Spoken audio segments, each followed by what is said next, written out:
GM Curve fam, my name is Garrett, and I wanted to record this video because a lot of people have been asking questions. Periodically, we will see a message on social media from Michael, basically saying, "Dow, vote right now. Here's why," and he'll show a picture of a graph.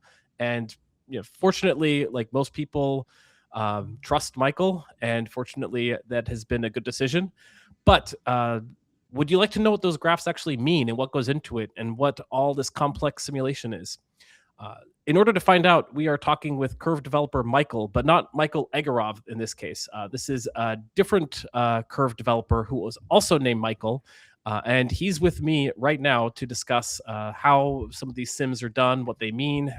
And by the end of this video, we hope that you'll have a much better appreciation for all the work that goes into making Curve safe. Michael, how are you doing today? Hi everyone, great to see you, Garrett. Always wearing a suit, lovely. You were a big inspiration to me. All your videos on Viper, always wearing suit and writing code. I loved it, and I recall watching them even before I joined Curve last year. I'm doing great. The simulation you just showed is quite intimidating, and even my eyes hurt when I look at it. But this is a necessary pain we must go through to deploy the correct and optimized pools. Yeah, absolutely. And for people who don't know, you've done a ton of work, and some of these repositories are in fact open source, so they can actually by the time they're done watching this video, they'll be able to have a grounding in how to understand all of it. But I think before we do that, you mentioned your background and that you learned everything you know about Viper from me and hopefully some other people. Could you talk a bit about your just general experiences having worked at Curve for about a year now, just for people who are interested in knowing more about you and what you do? I joined Curve straight after university, had a long academic path, some research, some academic papers, and so on.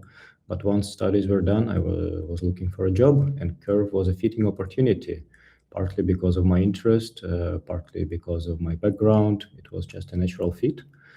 And it's been more than a year that I'm at Curve now. In past, I deployed the savings CRV USD. I was also the one responsible to implement the donation feature for the CryptoSwap pool that is currently powering yield bases and forex pools at Curve. And lately, I've been focusing on the backtesting and numerical optimization for these pools. Excellent. Now let's. I shared this tweet here, and it doesn't make a lot of sense to me.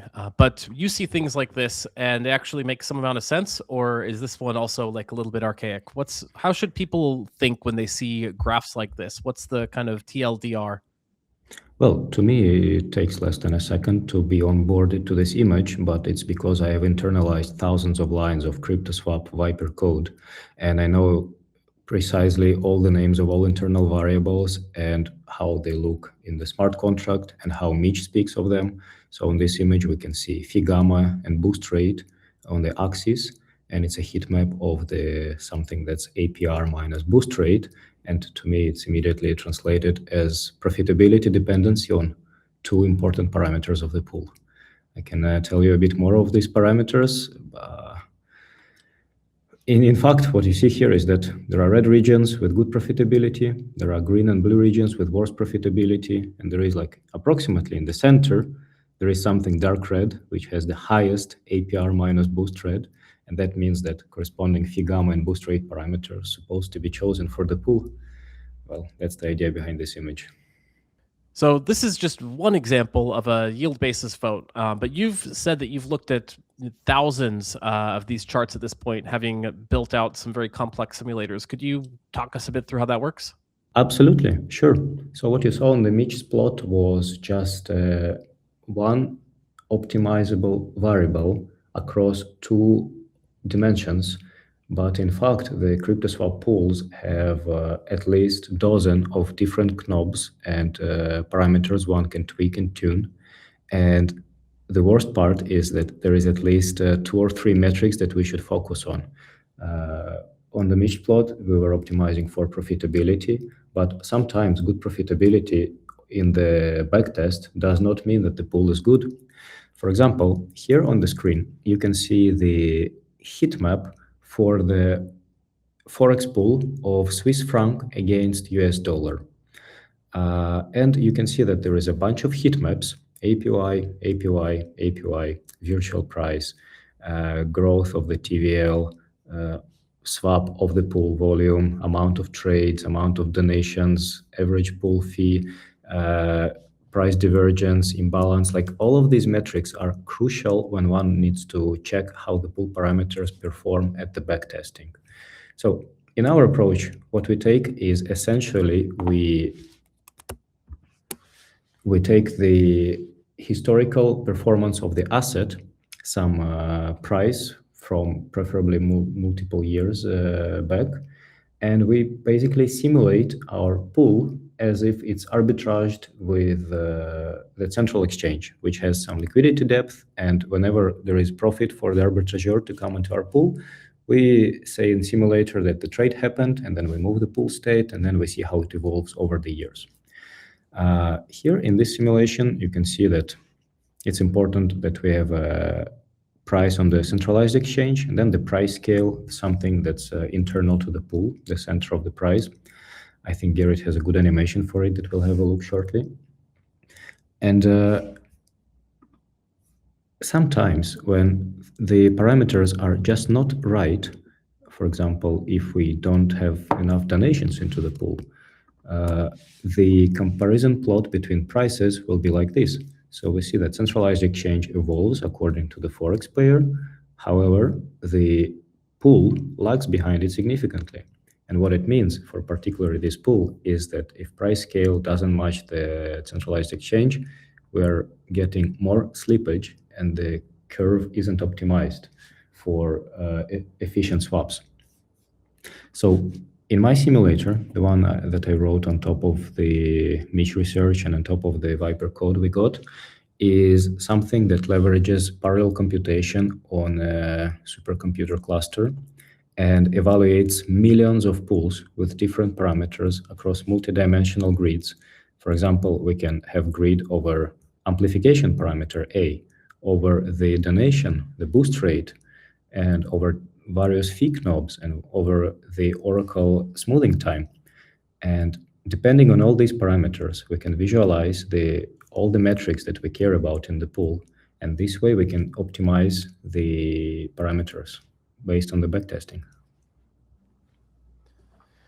Yeah, so it makes sense. And if you go back to that graph with the price scale that wasn't keeping up with the actual Oracle price, essentially that's the condition that people are referring to when they say that these crypto swap pools can become stuck. Is that right? That is exactly so. So the optimized slippage in the pool happens when the price of external oracle, or like the external price, matches the center of the pool, the price scale. So in this region, pool behaves perfectly as intended. However, when the price diverges, we can see that as well, pool becomes imbalanced. Here on the lower panel, we see imbalance, and when it's zero. When it's like 100%, it's good. It's a bit shifted, so it should be pool balance. So 100% is good. Everything below is bad. So we can see that when price scale detaches, pool has less balance. That means it has different reserves of two assets, and it's not efficient in swaps. And it can earn more fees, but it does not, because it's not in a good state. And you were referring to an animation earlier. I'll go ahead and pull this on screen. This is coming from the curve docs. This is showing off, for the case of the yield basis pool, how the price scale essentially moves, and the liquidity within the pool rebalances as the price moves. And as we've seen, especially in recent weeks, when we were recording this video, these moves can happen very, very, very fast. And these moves, you hope it's gradual. You hope everything can keep up. But the pool is actually has this kind of refuel donation mechanism for the cases where the price might move in an extremely volatile manner, in the pool. You can see on screen right now, maybe you're a bit more volatility coming in, but in this case, the liquidity is actually moving because it has enough refuels to keep things balanced. Yeah, that's correct. And what you see at this pool is there are like three lines: price oracle, center of liquidity, current price. And what's good about this animation is that they all coincide. And the bars of Bitcoin and CRV-USD have the peak around the prices. That means that the liquidity is concentrated near the current price. And when the lines coincide, it means that the liquidity of the pool is concentrated near the external price, meaning that whoever is trading on Binance might as well come to yield basis and trade at a huge liquidity concentration. And it's possible that they will get better rate than on, I'm not sure about centralized exchanges, but definitely other competition of like Uniswap and Balancer. Their pools are completely different model, and there are times when the Bitcoin pool is better concentrated, and there are times, like we can see now on animation, when the current price went down to 100K, but the central liquidity did not catch up at time. That means that when someone comes to the pool, they can still trade, and they will trade at the spot price as a external market, but the slippage will not be perfect. They will get worse rate than elsewhere. And Bitcoin and Ethereum, the yield basis, the assets are super volatile. We can see minus 10% in 15 minutes. Forex pools are a bit different nature, but they essentially require the same mechanism of moving, recentering pool liquidity with price changing to estimate to give the best possible slippage for the user. So that's why when we develop Forex pools, we use the same model, the same pool that powers the yield basis. Right. And it also helps explain why it's so important that these pools have a reference external oracle. And it wouldn't work if it's the primary source of liquidity for a token. Like you wouldn't use the FX swap, obviously, for the yield basis token.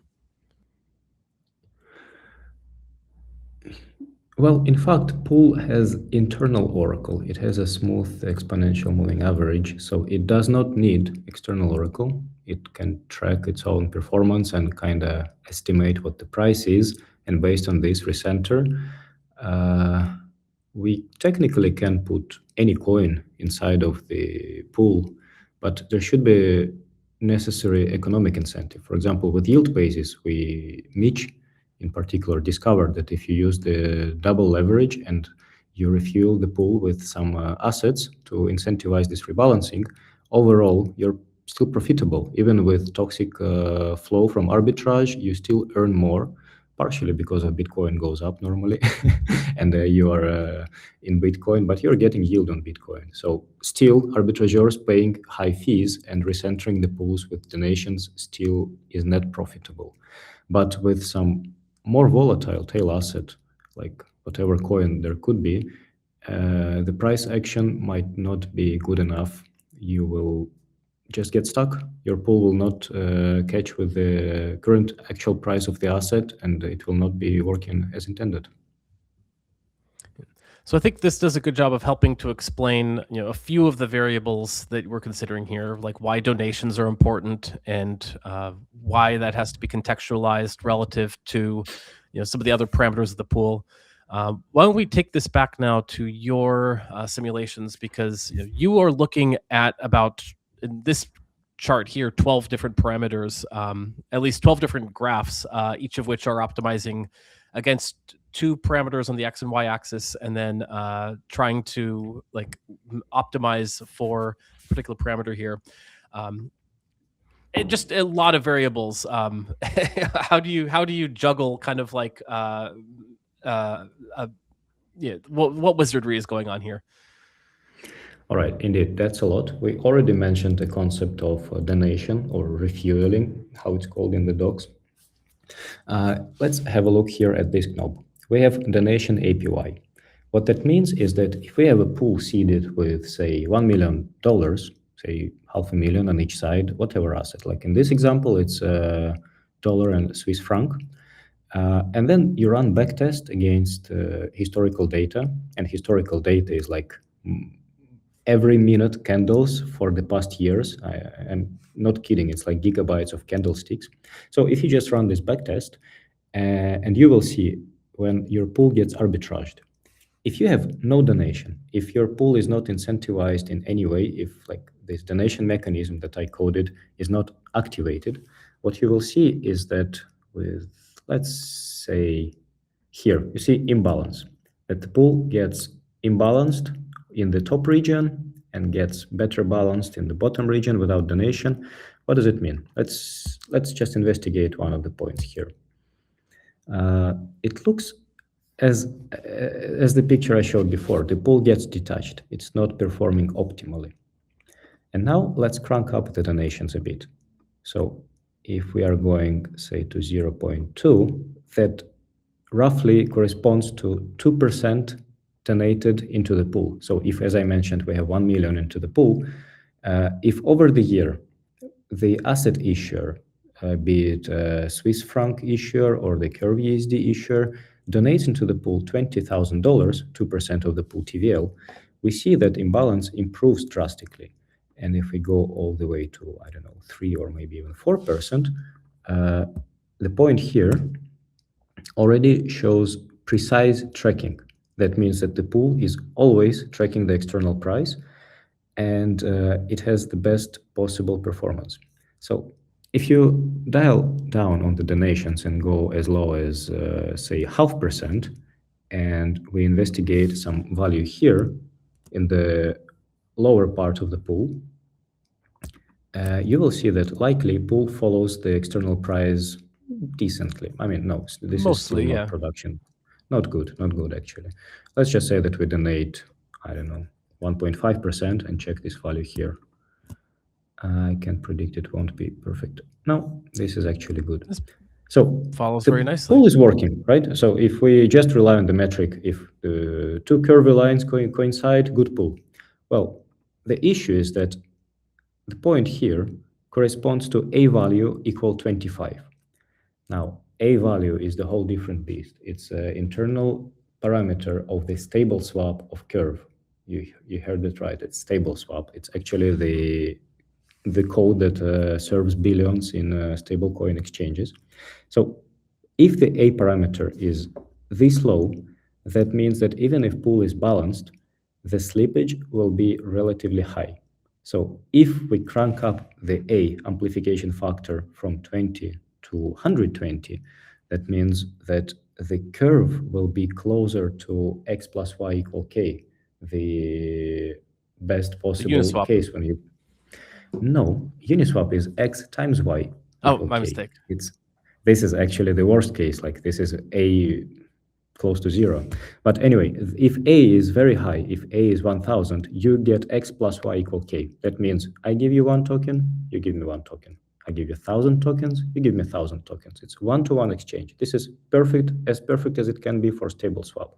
However, when we depeg and we go to 0, it's not a good deal anymore. So we have to somehow scale it towards the edges of imbalance. But the whole idea is like that. If you have lower A, you get good performance, but your users get relatively bad slippage. However, if you have more donations into the pool, you add 4 or maybe 5%, you see that imbalance as well as price difference. This is actually the panel that shows the divergence in price between price scale and the central exchange. For higher donation rate, you can afford to have higher amplification factor. That means that if we donate to the pool $44,000 per year, we have very good pool that not only follows the price, but we also get here like the good low slippage. So this panel here shows real slippage on 5% of the pool. Real slippage means it's the amount of money I lose if I swap 5% of the pool TVL one-sided, and it considers both slippage of the curve and the fee. So if I crank up the fee, the real slippage will worsen. If I dial down the A, the real slippage will be worse again. However, if I have low fee and high A, we get better slippage, and that means that we will get more users. They will come and they will swap into the pool, and they will bring some fees, even if they're small, and the pool will be profitable.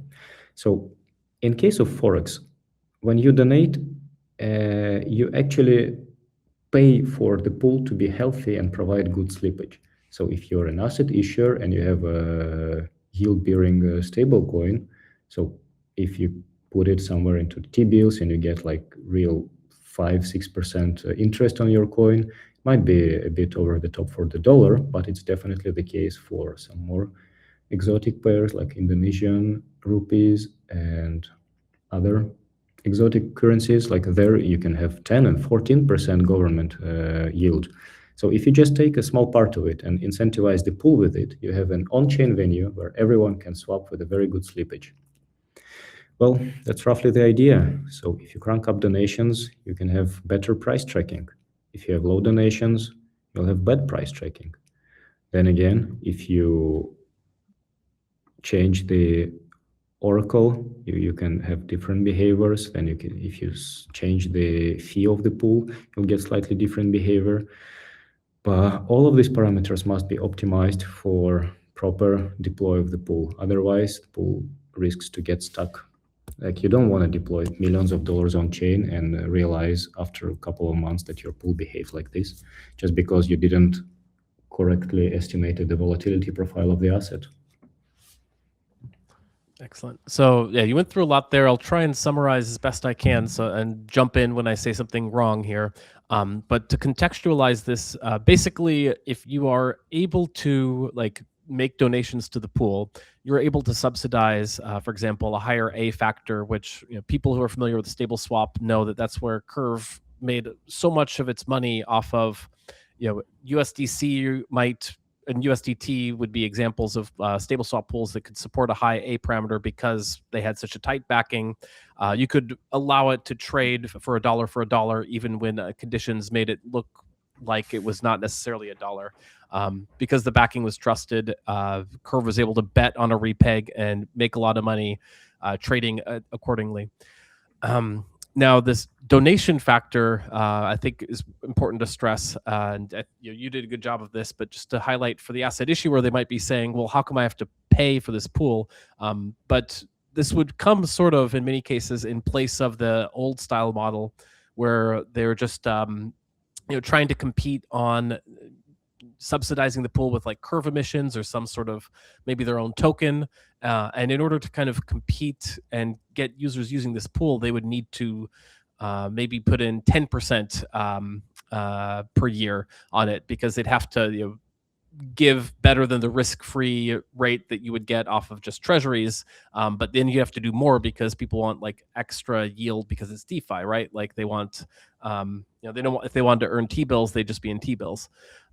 So in this case, like you're talking like about like very small donation amounts when you're doing the slider, like 2% per year is not that much money, relatively speaking. But it can actually have a tremendous impact on the pool itself, and the pool itself, if it is performing well, might itself be profitable, which therefore the arbitrage trades in the best case scenario could actually like offset this for the LPs. Is that like a fair way of characterizing this? Well, in this simulation, we can have we see the profitability measures. APY, literally what pool earns, but then importantly, we have APY net, which is what pool earns minus the donation.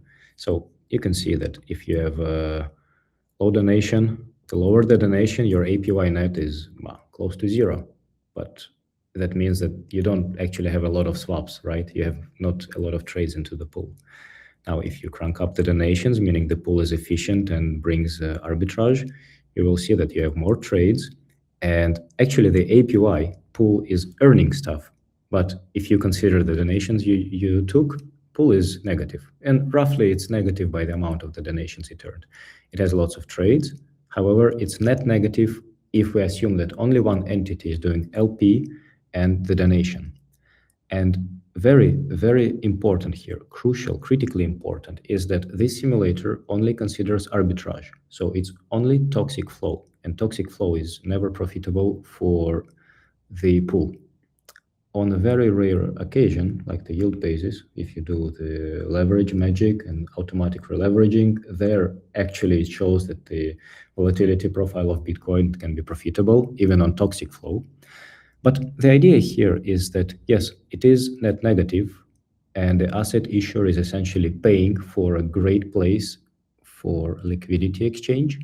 But then if you start adding to the simulator, I have, of course, these knobs, but I will not rerun the simulations now, the organic flow, because as soon as you have place that you can use to exchange franc Swiss franc and American dollar.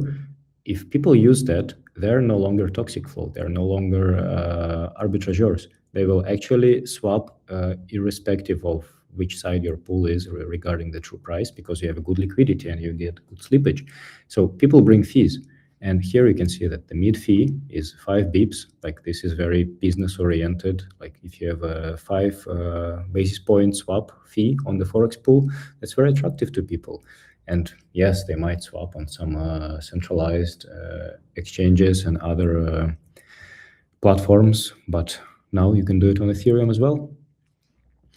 In fact, I think that one of the largest Forex pools right now is exactly Swiss franc. And we see here that there are some swaps. There is a retail who is coming and swapping 500 francs, 50 francs. I mean, it's actually, with this address, it's very likely arbitrage, but we know of people who unloaded millions of assets in this pool over the days. So people are using it. It's very appealing for retail users. And we didn't have enough data to check what's the actual profitability of organic flow minus the donations, but the backtesting gives you the numbers already of the worst case. And then if your asset gets traction, you can cover the donations. If you get no traction, well, you just paid for something that nobody uses. Right, right. But there's no way to know that except to put it out in the wild and see if it actually gains traction. But in this case, because the Frankencoin, Swiss franc coin, actually has utility for people, the pool is doing better than it might have otherwise done. I can say it's doing stellar. I mean, it's the utilization is below 50%. It's not trading above its TVL daily. There is some real volume though. So I cannot say it's the top traded coin, but the pool is small. It's a pilot project, and we can see that interest is there. I can easily imagine like gold pools or other RWAs that will get even more traction. So on these graphs, it makes sense to me why A is on the y-axis. So that parameter is very familiar to people. And all these parameters, of course, can be adjusted by the DAO if you find afterwards, that's like real traction is different. The out fee you chose for the x-axis here, and you can, of course, change that with the dimension controls you have. That's the fee that the pool charges when it's out of balance. Why is that important in this case? Exactly. So, first of all, you mentioned that the parameters can be changed by the DAO. This is exactly what's going on now with the Frankencoin pool. Based on my backtest, like initially when we deployed the pool, we picked some safe parameters. We picked, I think, 5% donation because we weren't sure how much to donate. Like, we had some preliminary numbers, but the simulator was not in a state like now. So I choose super safe parameters with A equal, I think, around 30, and donation was 5%. So it was definitely in the safe zone, like the pool would be good, but the A is equal 30. And now we have the governance running to ramp up A to 60, meaning twice as more. No, you will not get twice better slippage, but you will get better slippage with that. And at the same time, reduce the fee. The fees will become 2.5 BPS and 25 BPS, whereas now I think they're 10 and 20.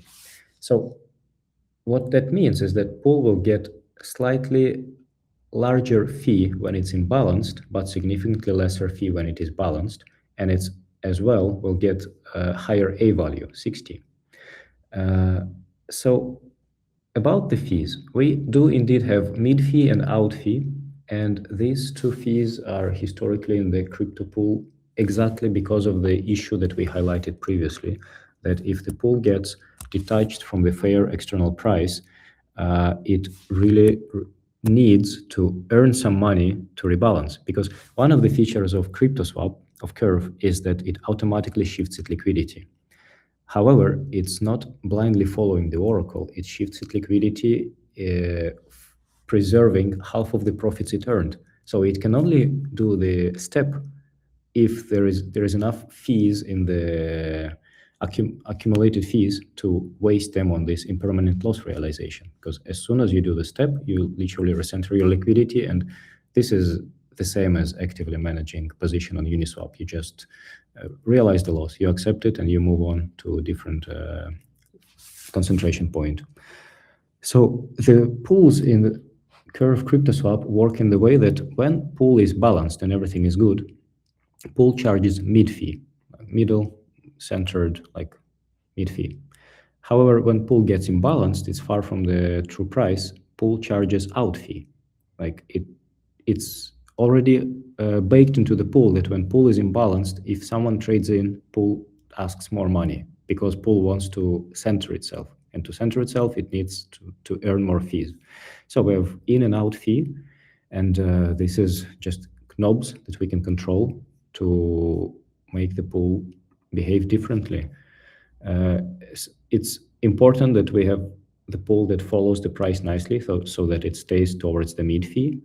However, if the pool gets slightly detached, we allow pool itself, not relying on the donations, charge a bit more and earn some more.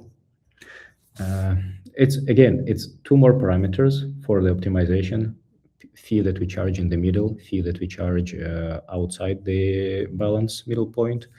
And not only it's two parameters, it's actually three parameters. Here is roughly the idea how it works.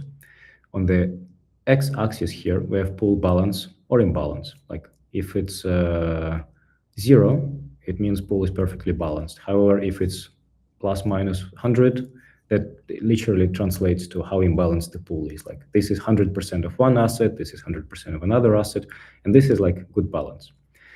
And here we have mid fee, 5 BPS, somewhere here, can raise it up to 10. We have out fee, can be 30.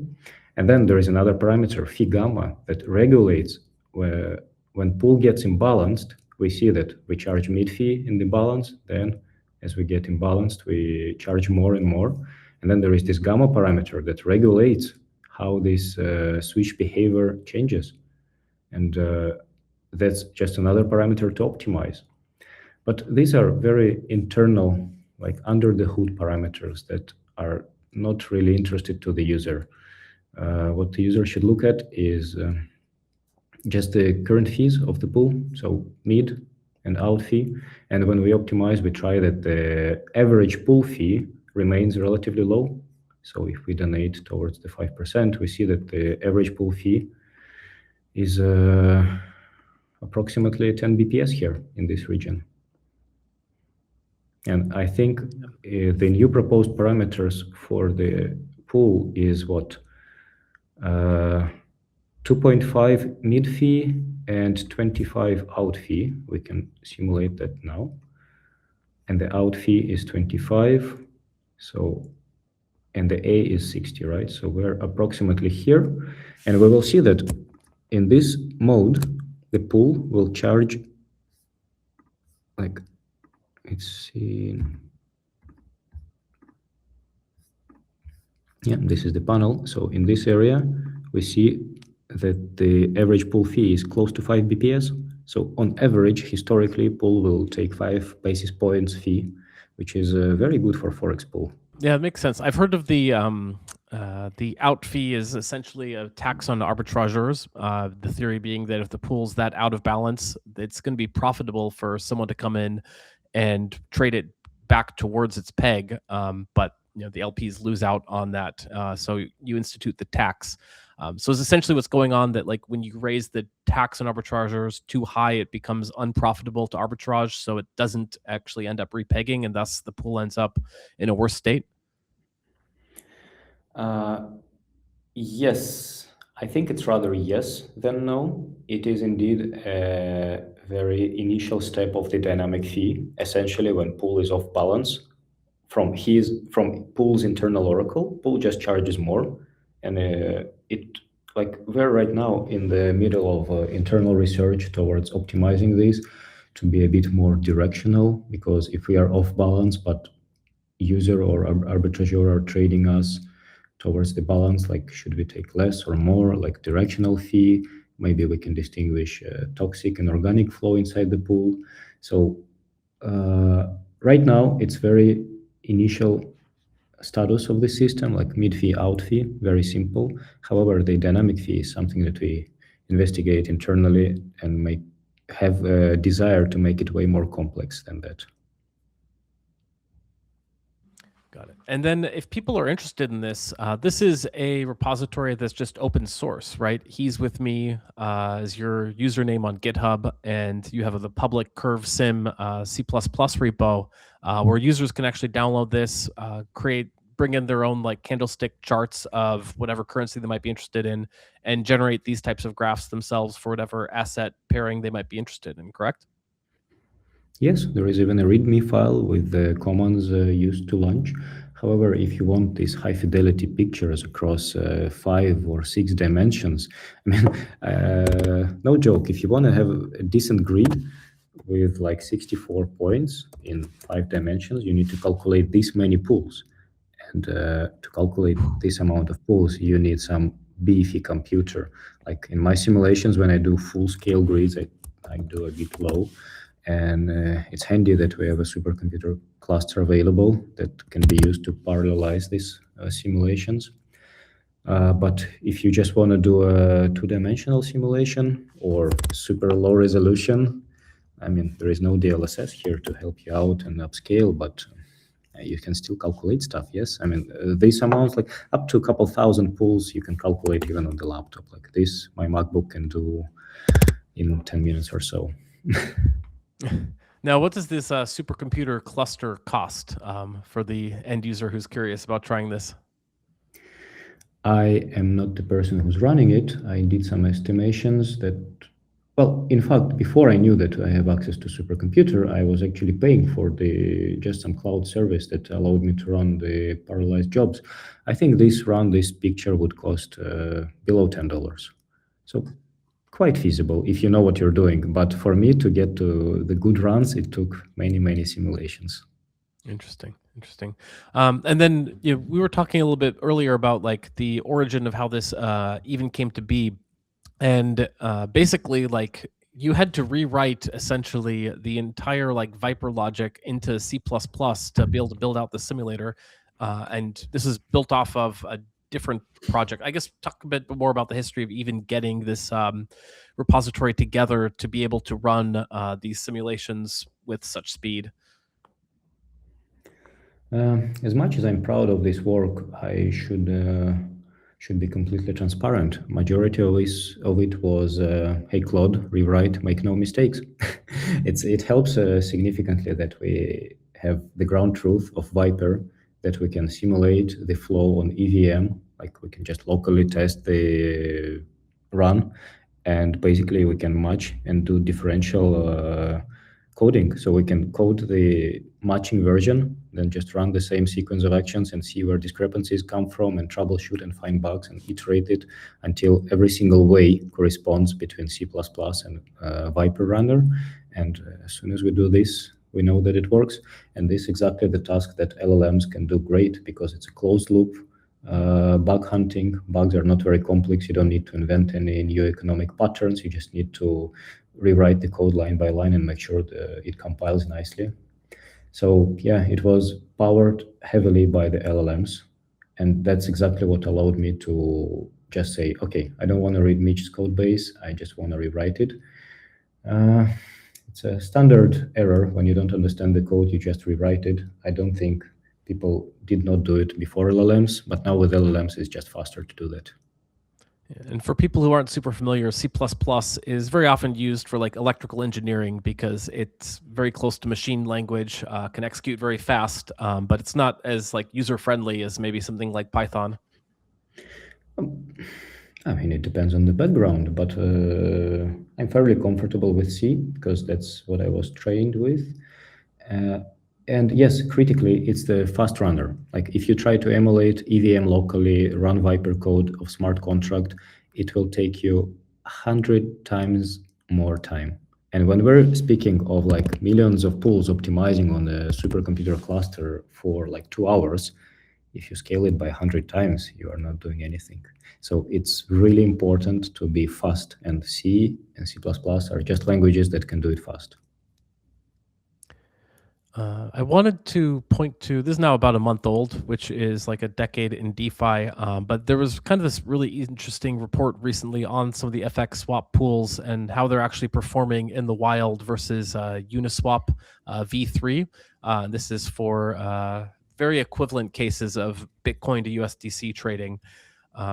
Were there any takeaways from this particular report, or just any of the any of the action you've seen in the wild that you think would be worth highlighting? Well, interesting thing with yield basis is that it picked on this property of Bitcoin that if you leverage it, you somehow get rid of impermanent loss. I'm not going to go deep inside of the formulas and white paper of yield basis, but it seems to be working, not without flaws, but it is working. And what it provided is a huge liquidity, like hundreds of millions of Bitcoin per to dollar on a stable swap essentially. So exactly the same code that changes $1 to another's USDT to USDC now changes Bitcoin to dollars, and this is unseen in the DeFi before. Like you get really good slippage. You can size $1 million into the pool, and you will get very low slippage. And then what exactly the animations you're showing is, I think, Uniswap liquidity concentration that are heavily dominated by market makers. I don't think anyone can manually reshuffle liquidity. You can see these small bars popping on and off. And when, like, essentially, you can see the belief of the market that the Bitcoin will go up there and they concentrate liquidity higher. Whereas the crypto swap, they don't have it. It's like liquidity management on autopilot. And yes, it's not perfect. On this image, you can see that it lags, like especially in the volatile times, especially now after recent dip. I don't think it recovered fully. But essentially, it's autopilot liquidity that recenters it automatically following the smooth moving average. And it grants a huge depth of the market when it's properly aligned, when it's properly centered. And I think that's what this report highlights, that at times it was that Uniswap wasn't properly recentered, while yield basis was somewhat better centered, and the depth on the yield basis was way better than Uniswap. Even, it's very important to highlight that yield basis takes 1% fee on every trade. Like this was just the optimal parameter to punish arbitrageurs. And even with 1% fee, you would get better slippage combined on the yield basis if you want to swap 1 million, say on chain. Sometimes people do that. We see that in the liquidations and whale motions. So the takeaway that I'm kind of getting from this is that it's very possible to do an FX swap pool, launch it right, and basically have very magical results, which is sort of like this Frankencoin pool we looked at, the yield basis pools that we looked at, some of the other ones that are in testing. When they're like properly tuned, they work very, very well. So I guess like if I were asset issuer, am I considering where I might host liquidity? The takeaway would basically be don't just go YOLO your own FX swap pool, but it really is worthwhile to talk to the Curve team, run some serious in-depth simulations, and really get these parameters finely tuned to maximize the chance of success when launching the pool. Is that the takeaway that you're sort of getting at with all of this? Exactly. Yeah, it became like in the past months. That's my main project, figuring out the proper backtesting engine. And I'm always glad to do more simulations that will be useful, because just to debug, I can use some pairs. But then when people come to me and say, "Okay, we want to put 1 million liquidity in this particular forex pair, can you give us the good parameters?" Me personally, I will always say yes. I will always say yes.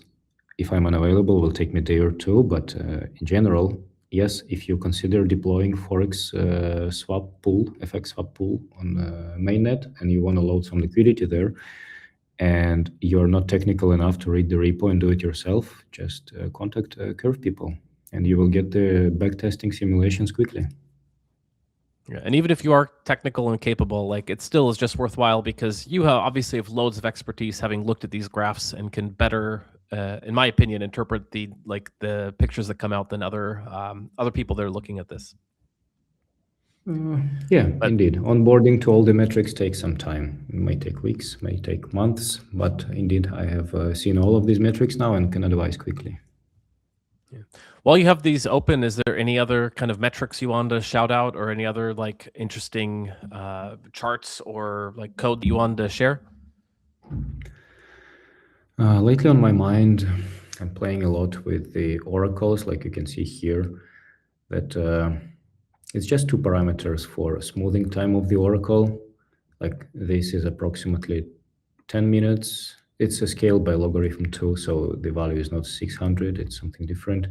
And this is like 1 hour. And you can see that actually the metrics change. Like you can see that there is more TVL growth with higher EMA. There is a slightly different profitability profile.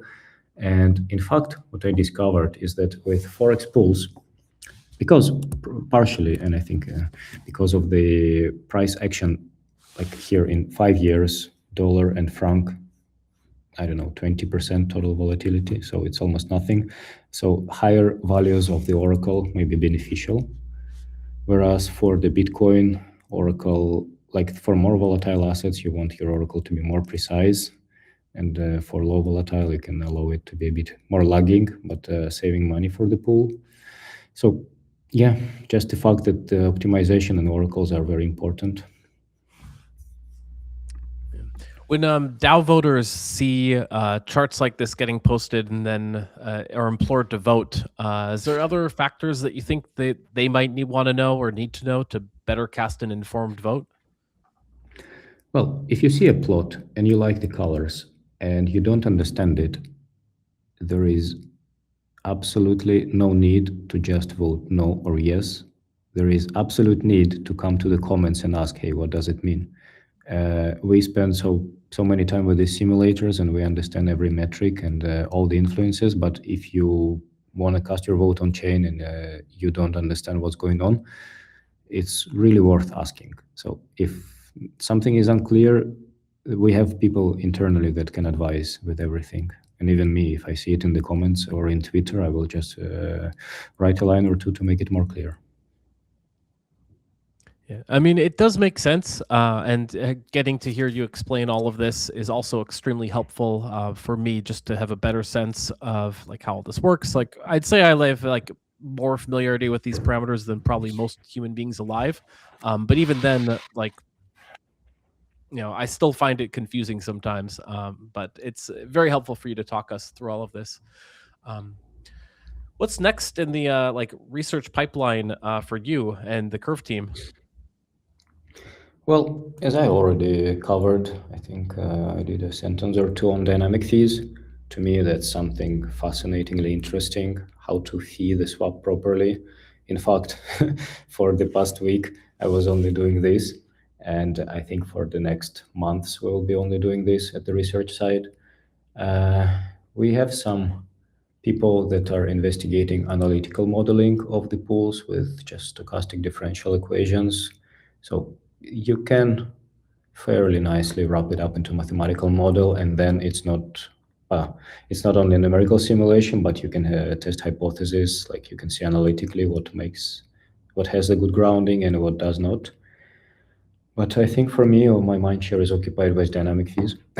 Especially lately, there was this AMM challenge that's been published a couple of days ago.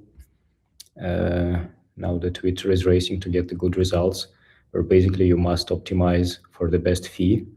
And I think it's very, very interesting. And it's also something that I'm working on. So yeah, this kind of stuff. More research, more simulation, more optimization. I'm not sure I can say what will be the next products, but I can say that I'll be doing the same tech stuff for the rest of the days. Excellent. And people should just obviously on GitHub they can find you. He's with me, like it says on screen. Same with X and all the other platforms. Or where do you most lurk? Twitter is the one I use daily. We're in crypto, right? There is no other platform. Excellent. Well, I really appreciate you taking the time. Any parting thoughts, or should we let people like just go ahead and download it, YOLO, and dive in and run their own sims and ask you questions? They are absolutely welcome to dive in, but if they want to learn more about AMMs, again, I will highlight this AMM challenge. I have no affiliation. I'm just nerd sniped by it for the past week, so this would be an amazing place to start. Also very friendly with LLMs, so you can design with the Copilot easily. But yeah, if you're interested in particularly curve pools and how the simulations work, you can either download the repo or text me on Twitter. Excellent. Well, thank you so much for your time, everyone. Always appreciate getting a chance to talk about all the amazing work that the really top-notch Curve devs are doing to really take the Curve technology stack to the next level. So I will go ahead and call it there. Thank you, everyone. Curve.finance.